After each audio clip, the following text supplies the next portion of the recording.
Jadi top skor Piala AFF striker naturalisasi Vietnam tebar ancaman. Respon oleh Romedi bakal pertajam lini depan timnas Indonesia. Sedang bukan main, pelatih Vietnam bangga dibantu VAR. Australia kena badai cedera, skuad Garuda untuk besar. Push leg di bawah, lanjut simak informasi selengkapnya sebagai berikut.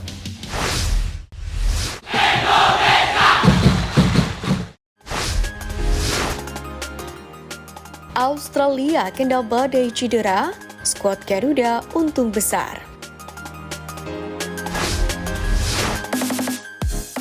Jelang menghadapi Australia di kualifikasi Piala Dunia 2026, timnas Indonesia cukup mendapatkan kabar bahagia. Pasalnya, pemain tersekeras diwartakan banyak yang mengalami cedera. Memang, laga timnas Indonesia melawan Australia bakal digelar pada Maret 2024 mendatang. Itu artinya masih sekitar 3 bulan lagi. Kendati begitu, The Skullcross memiliki kekhawatiran dengan banyaknya pemain yang mengalami cedera. Terkini, ada bek andalan Harry Souttar. Pemain jagung tersebut mengalami cedera ketika membela Sheffield United melawan Burnley pada Jumat 27 Desember. Ia bahkan terlihat tertatih-tatih meninggalkan lapangan pada akhir pertandingan setelah mengalami cedera. Pihak klub pun menunggu hasil pemindaian menyusul cedera yang dialami oleh bek tengah berusia 26 tahun itu. Sementara itu, pelatih Sheffield United Chris Wilder sendiri mengatakan kegelisahannya terkait kondisi Harry Souttar. Sebab cederanya pun terlihat cukup buruk. Saya mengkhawatirkan yang terburuk. Kami akan melakukan pemeriksaan dalam 24 jam ke depan. Tapi hasilnya tidak bagus. Dia anak laki-laki yang besar dan pemberani. Tapi itu tidak terlihat bagus. Ucap Wilder dikutip dari BBC Sheffield. Sementara itu, menurut Fox Sports Australia, belum diketahui apakah masalah ada pada lutut atau pergelangan kaki Souttar.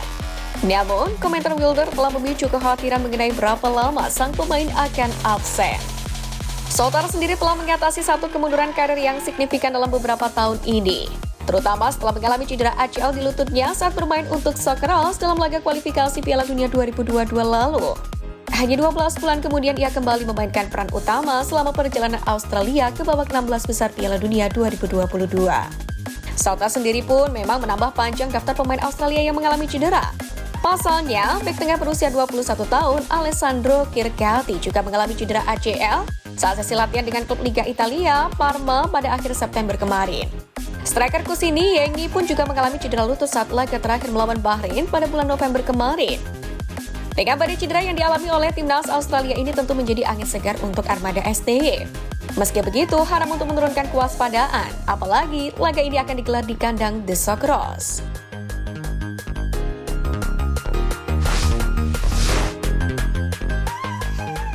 Senang bukan main, pelatih Vietnam bangga dibantu VAR. Laga kedua semifinal ASEAN Cup 2024 antara Vietnam melawan Singapura digelar di Stadion Vietri-Puto pada hari Minggu 29 Desember. Bermodal kemenangan 2-0 pada leg pertama, Vietnam dengan penuh percaya diri menyambut Singapura di kandang kebanggaan mereka. Meski begitu, The Golden Star Warriors justru dikejutkan dengan gol cepat Faris Ramli di menit ke-14. Namun dianulir oleh VAR. Bantuan VAR pun kembali didapat Vietnam saat mengalami kebuntuan mencetak gol. Menit ke-40, tuan rumah lalu diberi hadiah penalti. Diawali pelanggaran Lionel Tan di kotak penalti Singapura, VAR dipakai untuk penentuan penalti untuk Vietnam.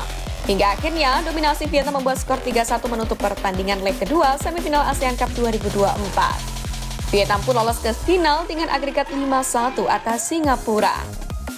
Tak peduli dengan bantuan 2 penalti dan VAR yang didapat timnya, pelatih Vietnam jumawa menatap laga final nanti. Menurut Kim Sang-si, kesuksesan melaju ke final ASEAN Cup 2024 ini merupakan awal dari era baru timnas Vietnam asuhannya. Saya sangat senang telah mencapai tujuan awal untuk saya, untuk mencapai final turnamen. Terima kasih penggemar telah mendukung kami. Seluruh tim telah mulai 6 pertandingan dan para pemain telah melakukan yang terbaik mengikuti taktik saya. Demikianlah kata Kim Sang-si.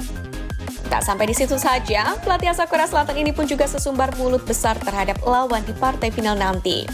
Di mana ia tidak peduli siapapun yang bakal melaju ke final, yang ia pedulikan hanyalah Vietnam bisa menang dan keluar sebagai juara.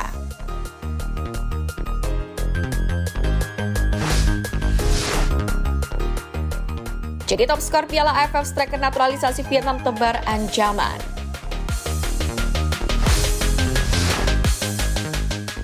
Striker naturalisasi Vietnam Nguyen Xuan Son atau Rafaelson Buzzer Fernandes patut mendapatkan sorotan seusai menjadi top skor Piala AFF 2024 dengan 5 golnya.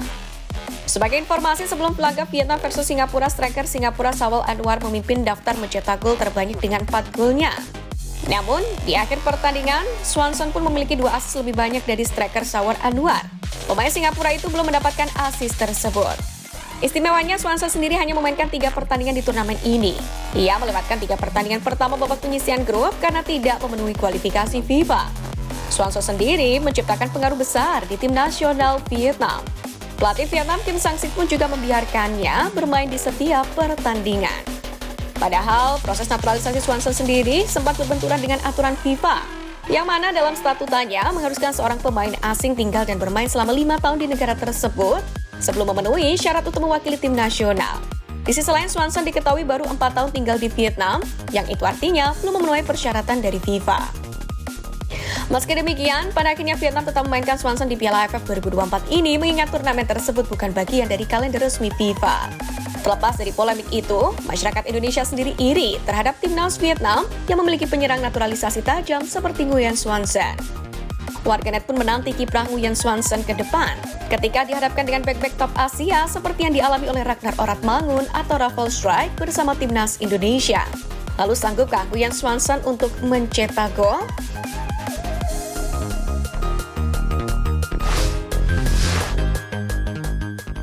Respon oleh Romeni bakal pertajam lini depan timnas Indonesia.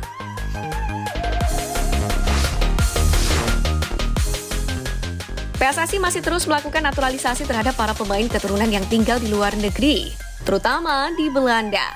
Dampak terkini yang akan segera merampungkan alih warga negaranya adalah Ole Romeni. Ole Romeni sendiri masih berusia 23 tahun dan dia bermain di kasta tertinggi Liga Belanda atau Eredivisie.